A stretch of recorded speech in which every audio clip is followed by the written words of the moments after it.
Janasena party గుర్తు గాజు గ్లాసును ప్రజలకు మరింత చేరువ చేసేందుకు పశ్చిమ గోదావరి జిల్లాలో వినూత్న కార్యక్రమం నిర్వహించారు. జన సైనికులు తణుకు నియోజకవర్గంలోని లక్ష్మీనారాయణపురం నుంచి తణుకు వరకు ప్యాసింజర్ రైల్లో ప్రయాణం చేస్తూ పీవీఆర్ యూత్ చెన్ను శివ ఆధ్వర్యంలో పార్టీ గుర్తు గాజు గ్లాసుతో ప్రచారం నిర్వహించారు.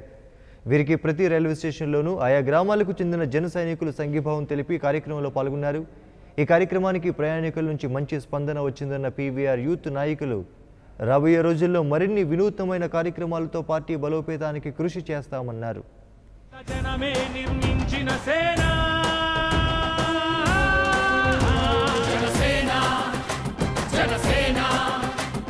జనం గోడు వినడానికి, జనం తోడు అనడానికి, జనం వైపు అడుగేసిన సేన.